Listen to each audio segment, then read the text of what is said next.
Thiruvananthapuram medical കോളേജിൽ ചികിത്സാ പ്രതിസന്ധി വെളിപ്പെടുത്തിയതിൽ ആരോഗ്യവകുപ്പ് സെക്രട്ടറിക്ക് നേരിട്ട് മറുപടി നൽകുമെന്ന് ഡോക്ടർ ഹാരിസ് ചിറക്കൽ. DME നൽകിയ കാരണം കാണിക്കൽ നോട്ടീസിനാണ് ഒരാഴ്ചയ്ക്കുള്ളിൽ മറുപടി നൽകുമെന്ന് ഡോക്ടർ ഹാരിസ് വ്യക്തമാക്കിയത്. അതേസമയം യൂറോളജി വകുപ്പിൽ നിന്നും ശസ്ത്രക്രിയ ഉപകരണം കാണാതായതിൽ വകുപ്പുതല അന്വേഷണത്തിന് ഒരുങ്ങുകയാണ് ആരോഗ്യവകുപ്പ്.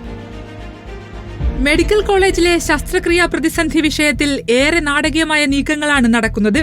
ഹാരിസ് ഉന്നയിച്ച ആരോപണങ്ങളെക്കുറിച്ച് 4-അംഗ സമിതി അന്വേഷണം പൂർത്തിയാക്കിയപ്പോൾ വാദി പ്രതിയാകുന്ന തരത്തിലുള്ള റിപ്പോർട്ടാണ് ആരോഗ്യവകുപ്പ് മന്ത്രിയുടെ കയ്യിലെത്തിയത്.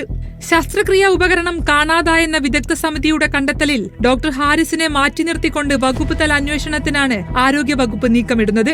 എന്നാൽ വീണ ജോർജിന്റെ ആരോപണം പൂർണ്ണമായി തള്ളിയ ഹാരിസ് ഉപകരണ ഭാഗങ്ങൾ ഒന്നും കാണാതായിട്ടില്ലെന്നും അതു സംബന്ധിച്ച് ഏതു തരത്തിലുള്ള അന്വേഷണവും നടത്തട്ടെ എന്ന നിലപാടിലാണ്. അതിനകത്ത് എല്ലാ ഉപകരണങ്ങളും ഉണ്ട്. അതിനകത്ത് അത് ഇടയ്ക്ക് അതിന്റെ കളക്ടർ ഓഫീസിലൊക്കെ അതിന്റെ ഫോട്ടോ എടുത്ത് കൊടുത്താണ് അദ്ദേഹത്തിന്റെ ശശി തരൂർ ബഹുമാനപ്പെട്ട MP-യുടെ ഫണ്ടിൽ നിന്നെടുത്താണ്. അതിന്റെ സാധനങ്ങളെല്ലാം ഉണ്ട്. അതേസമയം DME നൽകിയ കാരണം കാണിക്കൽ നോട്ടീസ് നടപടിക്രമങ്ങളുടെ ഭാഗമാണെന്നും കർശനമായ നടപടികൾ ഉണ്ടാകില്ലെന്നാണ് അറിയുന്നതെന്നും ഡോക്ടർ ഹാരിസ് പറഞ്ഞു.